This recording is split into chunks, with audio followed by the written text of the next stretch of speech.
We're fortunate today to have Dr. Changwon Yu from the Department of Biostatistics at FIU. And he's got an interesting background. So, I'll start where he got his master's degree. He was at Harvard. He got a master's degree in computer science. And then he went to the University of Pittsburgh and got a PhD in biomedical informatics. So he's this hybrid of those skill sets that we talk about over and over again, of sort of this new wave of people that are really computationally intensive. He was at the Virginia Bioinformatics Institute in Blacksburg for a couple of years after graduating, and then moved to the University of Montana in Missoula, where he was in the Center for Environmental Health Science. And in '09, I guess, or '10, he came to FIU, and he's been here since. So he's got a broad range of interests, and we're going to hear about one particular type today. But he does statistical genomics and computational stats, as you can tell. He does some intervention modeling and multivariate analysis. And then he also does some work in causal analysis, which you might have a you'll see here today as well, in causal Bayesian networks. And then some general interests in statistical learning theory, machine learning, artificial intelligence, and so on. He's actually, I guess pretty recently, he got a PI chip from an NIH SCORE grant, which is looking to build statistical models to identify key genes that cause aggressive brain cancer. So, very, very similar to a lot of the stuff that many of us do ourselves. So, it's a great pleasure to have him here. And today he's going to talk about some scalable Bayesian methods for gene pathway discovery. Welcome. Thank you.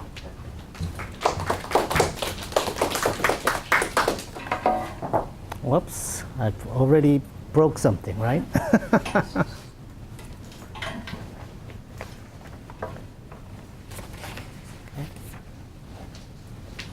All right, hope I don't break anything further here. So my name is Changwon Yu, and I've been kind of joking with the students how 70% of the people pronounce my last name as Wu. And you'll be surprised. Still, my students will come and say, Dr. Wu, my grade is incorrectly calculated. So I just give them that grade because they pronounce my last name wrong. So, today what I'm going to talk about is part of the grant that I got from NIH to develop this gene-gene interaction and gene-environment interaction model.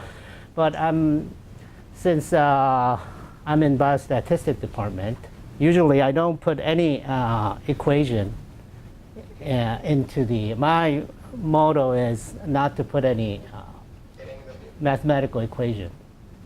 What was that? Was that me talking to myself? So, but since this is such a special occasion, you're going to see some mathematical equation. It's not that horrible, though, but it's there, it's coming, so don't be surprised. So, just to give you an introduction of my talk, today what I'm going to talk about is a statistical model that I developed, and what it does is basically it's seeking for causality.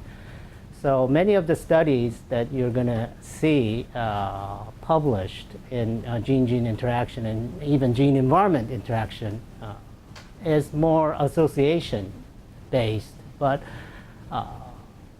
in terms of to find the right treatment or to do the proper intervention, causality is the key. Although you're going to find out it's not an easy task, of course.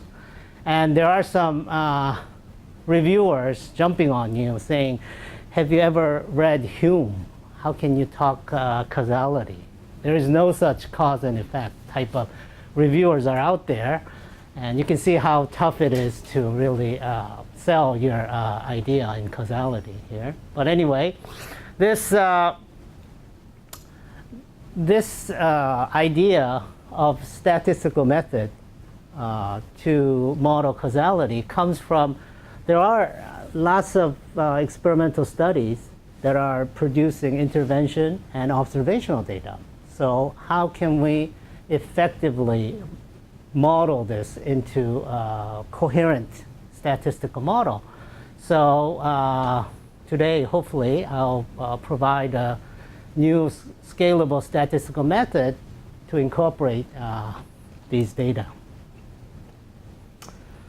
So the modeling method that I'm using here is called Causeovesen Network. And just to give you a brief idea what Causeovesen networks are, they consist of nodes. Okay, the round things are nodes here. And probability distribution, like on the right-hand side, it gives kind of a distribution of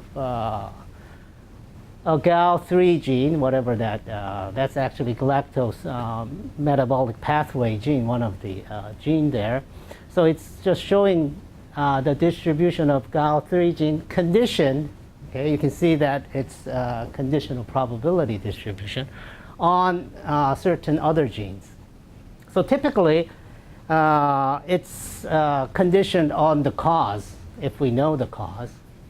But if this is a Causeovesen network, we should know the causal link here. So not only the arc nodes, there are arcs to represent. Usually, Bayesian networks, it will look exactly like this, but the arcs, the meaning of arcs is a bit different. In Bayesian networks, it's just an association. Okay, the arc doesn't mean anything in Bayesian network, but once we claim it causal, then the arc means something. So in this case, GAL4 is the cause of GAL2 and GAL3. So we're kind of giving a context, a meaning to an arc here. And it also comes with a causal Markov condition, which states that the GAL1 gene, for example, expression level, whatever activity it's doing, and GAL4 genes, activity, expression level, whatever it's doing, once we know the intermediate GAL2 and GAL3 genes activity, they're independent. Okay, so that's called the causal Markov condition. And that's very important in the Causeovesen network because that makes our computation very efficient. And as I warned you, and I made it very, very white, so you can't see it very well. Some of you are.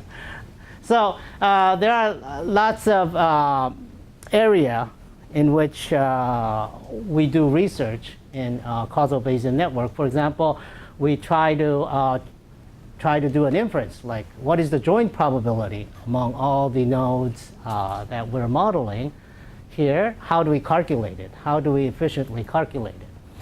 There's another area called structure scoring or structure search, which is how do we find the best causal network among the given nodes, variables. And with some certain conditions, which I won't really go in detail, there are closed forms to calculate the likelihood of the structures. So we have a method to really compare the structures which are better fitting the data.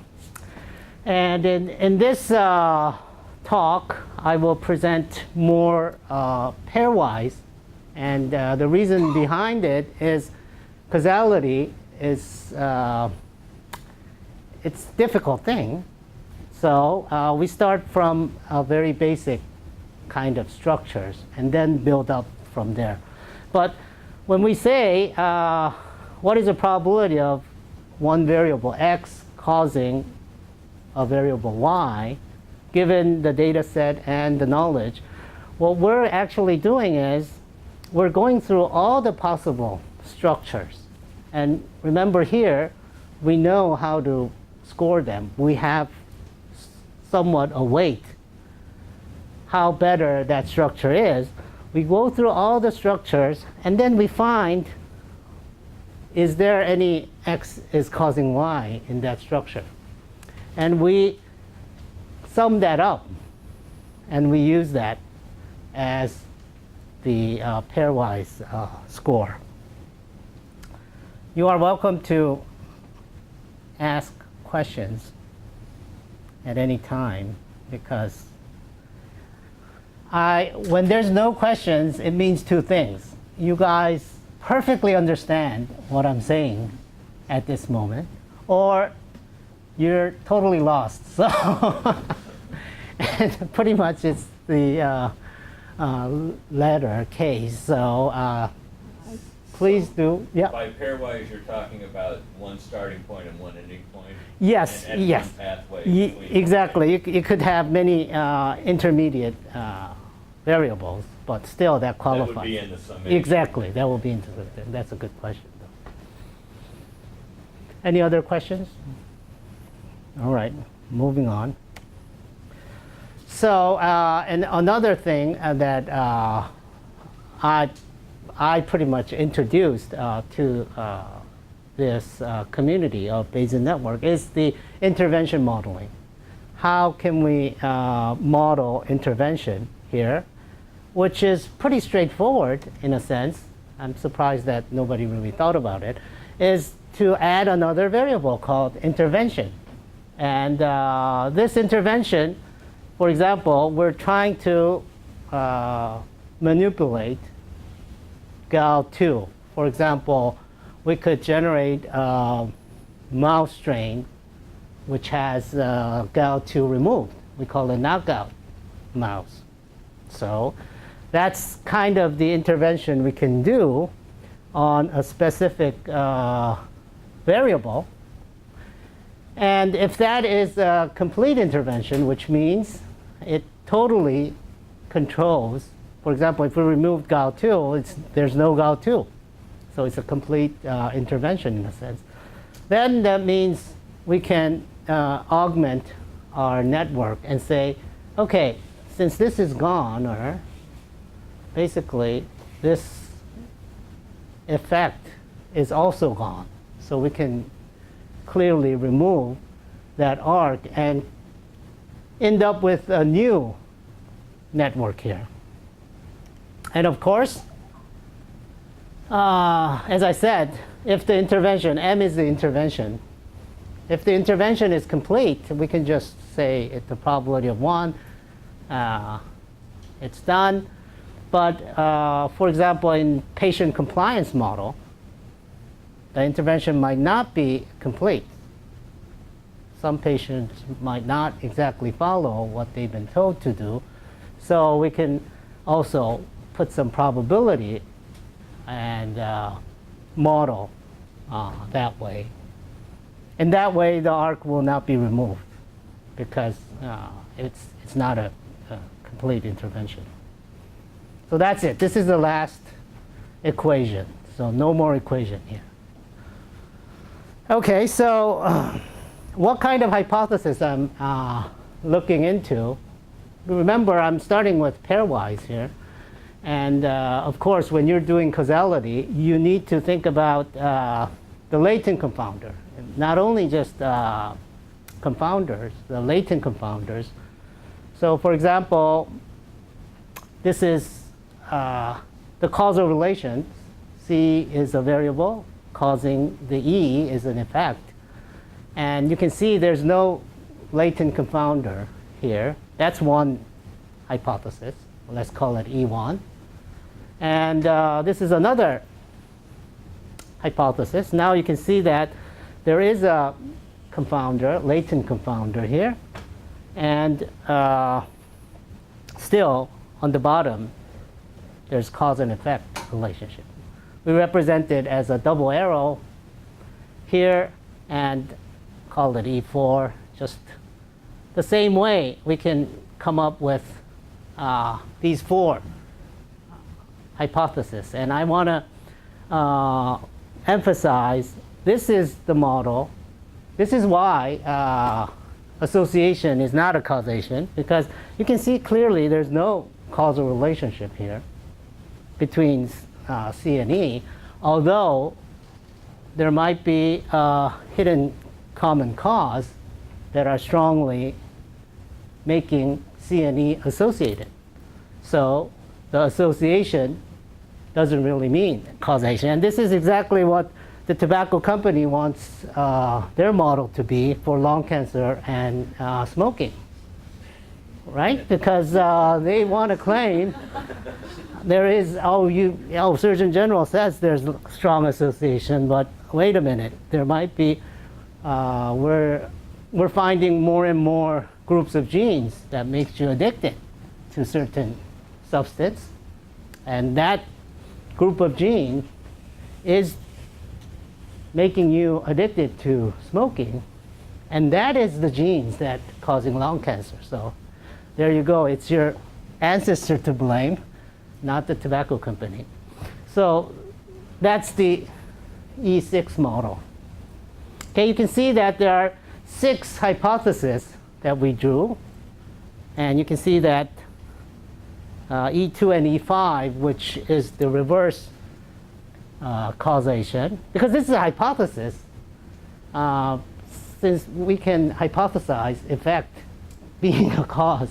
But C and E doesn't really mean anything. It's just a variable. You can just think as a variable. So there are definitely those 2 other hypotheses has to be on the table when we're doing causal modeling. Make sense so far? Okay, good. So this is the first scoring methods that I presented, and I kind of mathematically showed that this could be derived with some assumptions, and it is asymptotically kind of correct. In a sense, it agrees with like Gibbs sampling, all the sampling methods.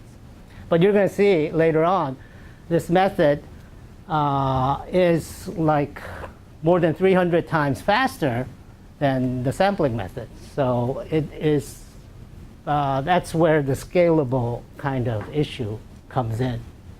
I'll talk about it later. But just to give you an idea what this new scoring method is all about is if we want to score that 6 hypothesis, and if you want to do it with the sampling method, you need to introduce the latent variable explicitly and then do the summation, and it's going to be a long calculation or sampling time to do the hypothesis testing, or in Bayesian terms, it's a hypothesis scoring, because hypothesis testing is you give a hypothesis and then you see how well it fits the data. Okay, so it's the data. Do we have? Oh, we don't have. Okay, that's okay. So it's hypothesis data given hypothesis. That's what the hypothesis test. That's a p-value that you're calculating, and you always put the null hypothesis. That's true. But in Bayesian terms, you do it the other way around, where data is collected. How likely is your hypothesis? Okay? So if you think it that way, those 6 hypotheses could be calculated given whatever data you select, give. And this is kind of the scalable, fast method that I present here. So, for example, let's think about this hypothesis that gene C is regulating gene E, and this is given that kind of distribution. Now, if this is the truly underlying model that's going on, what we're gonna what we're gonna see here is if we do an intervention on C, we're not gonna see any distribution change at all, because you can see that There's no arc removal, nothing. Pretty much the same model with the intervention. Nothing is changing. That's one observation. Now let's say this is the true underlying model here. This is a latent variable up here, as you saw. And this now gene C prime is causing gene E prime regulating. And this is the distribution that we have. Now, if we do an intervention, a complete intervention on gene C, well, what's going to happen here is you can see that there's the red kind of effect from the hidden common cause, and there's this yellow kind of effect from gene C prime to E prime. And what we did through this intervention was we effectively removed some part of the red effect. So we're kind of saying that, okay, the distribution will not be the same as the previous situation. So just observing that, although they seem like the same model, when we're scoring, we score it a little bit differently. I won't go in detail, but I can tell you this. That kind of different scoring, we basically show that it's asymptotically correct, and with some assumption we can derive that way of calculation, and I published that in 2012. And just by giving you a simulation study with small data sets, 15 observation and 14 experimental. This IV is ILVS that I just showed. And this is the brute force. Because we have such a small data set, we can go through all possible configuration and we can score it. So we know what's the best. And you can see that Gibbs sampling is going to do good, not surprisingly. But that's not that bad. It's doing okay. And with 100 cases, there's no longer brute force. We can't do brute force. All is compared to sampling, it seems like the new method is pretty much neck to neck to the Gibbs sampling. But here's the key point here. Here's the key point. You can see that this is in minutes. Gibbs volume takes like 304 minutes to accomplish that result, whereas the new method takes 1.5 minutes to take the similar or equivalent result. So this is kind of the main point that this paper was arguing, and I think it got well accepted. So now the idea here is, okay, you can do 6 hypothesis testing faster and as same as Gibbs sampling. So what's the deal? The world is not only about those pairwise relationships. There are more variables, and especially gene-environment interactions. There's even more. So to extend that pairwise, just introduce the local structure. So when we're, for example, I don't have enough time to go in detail. I'll just briefly discuss the idea. For example, when we are interested in GAL1 and GAL2, can we find any other genes or other environments that are associated with these 2 genes and put it in a picture? Just to give you a simple example, I just throw in 5, but in real world it's going to be 100 more likely. And let's say we want to concentrate on local structure of 3. to be more simple. So we're going to find how they're intercorrelated and concentrate on the ones that are most associated with those two genes. And we put that into the model and then do the search.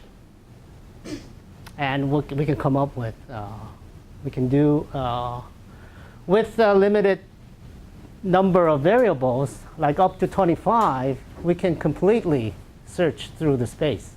What is the best kind of causal structure? But above like 25, again, we need to rely on certain search methods. Right now, there are MCMC methods, not only searching for the structure, but searching through the order of structures.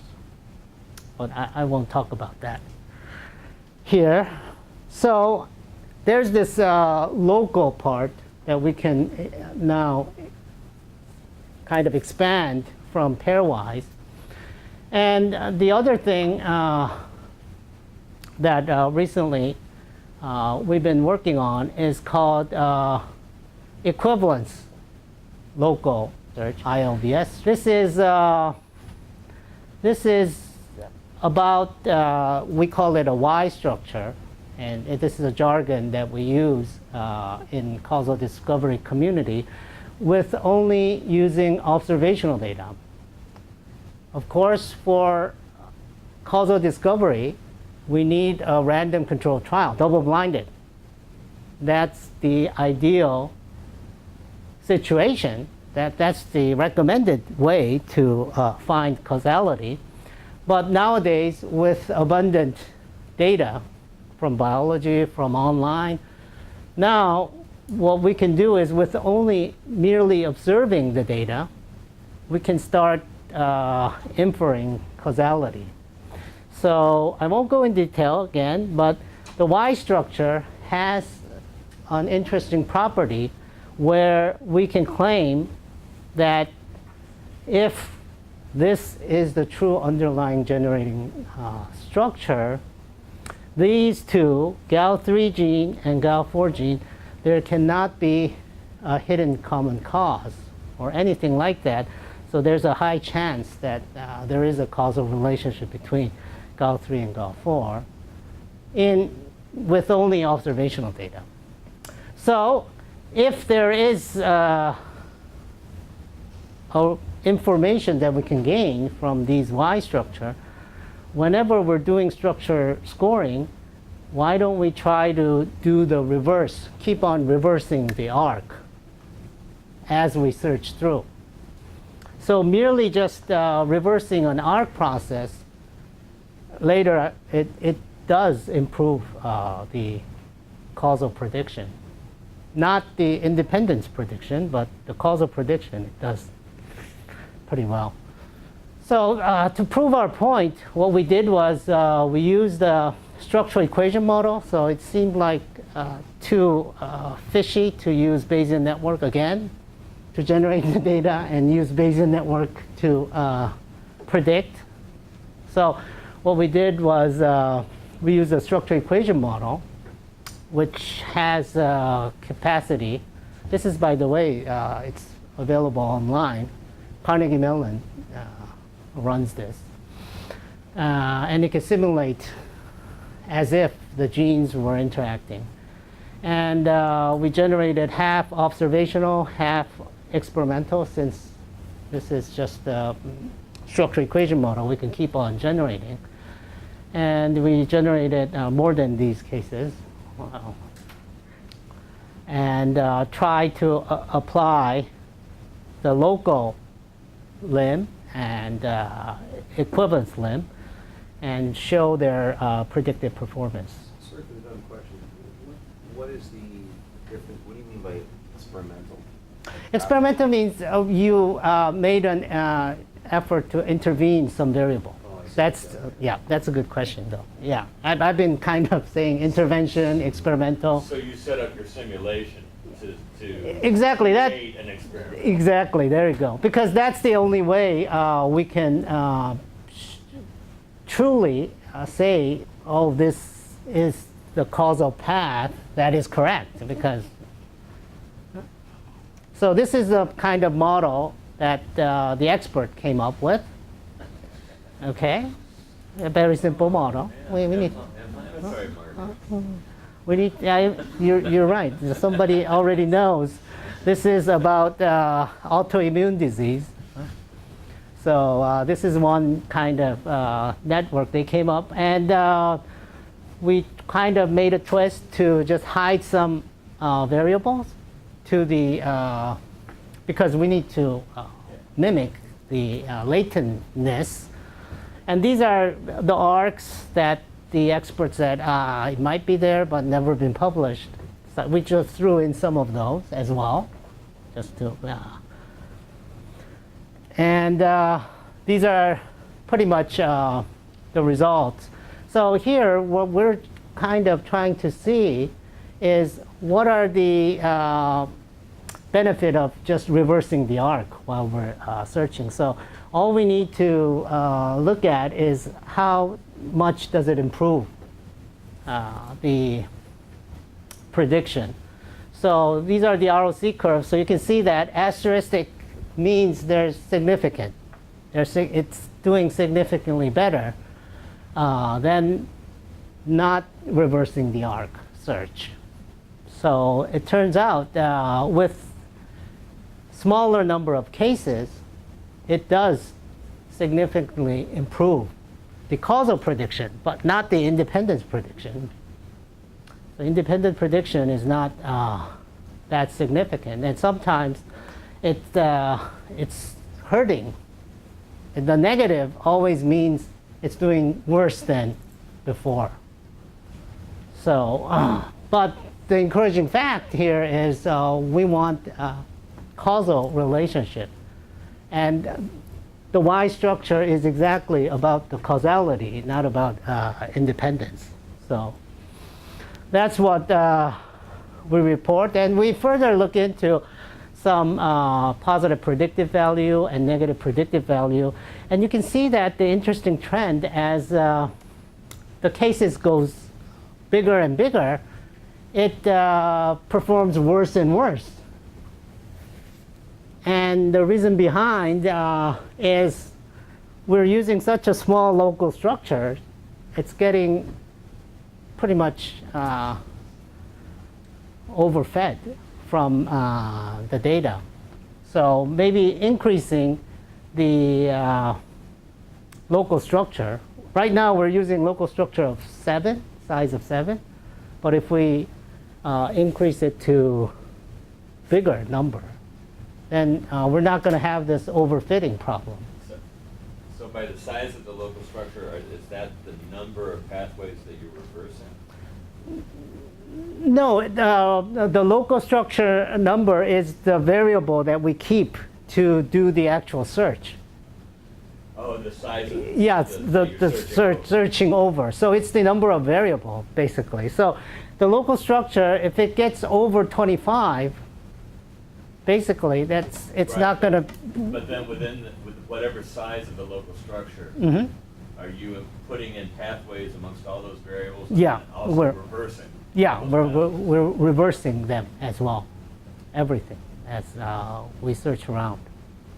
So, but as we didn't go to 25 because it takes humongous of time. But even going beyond 25, now we need to impose a structural search. So the conclusion, just to summarize what I just presented, provide a new scalable statistical method to really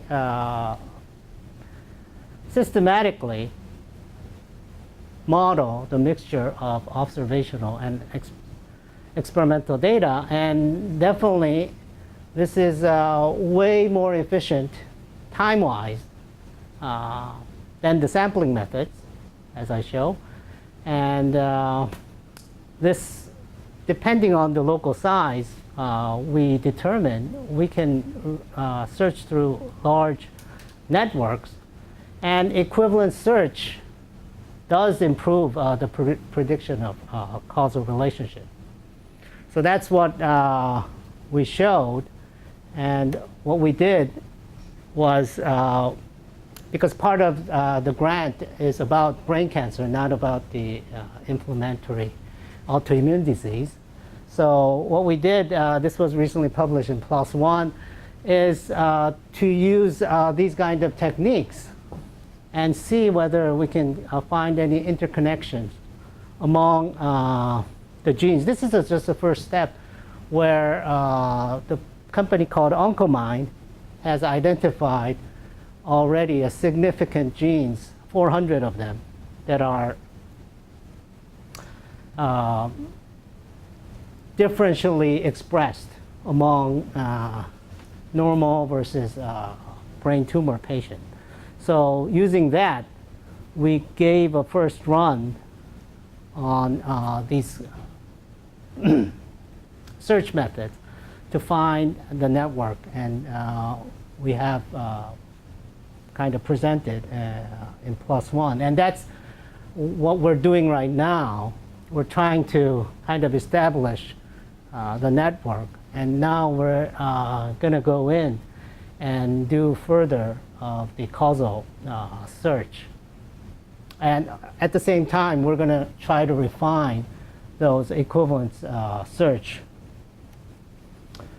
So where are we headed, and where what was really proposed in this NIH grant is basically what I call systems biomedicine, and actually this is from a system biology diagram.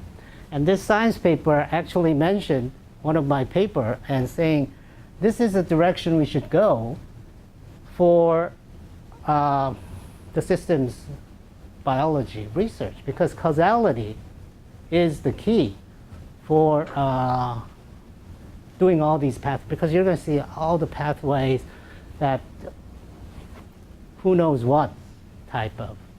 But if we can have a systematic way to record and store and evaluate causality, I think that's pretty much a valuable asset we have. But to give you an idea where we're headed, and I've kind of alluded to the students, where the white part is the dry.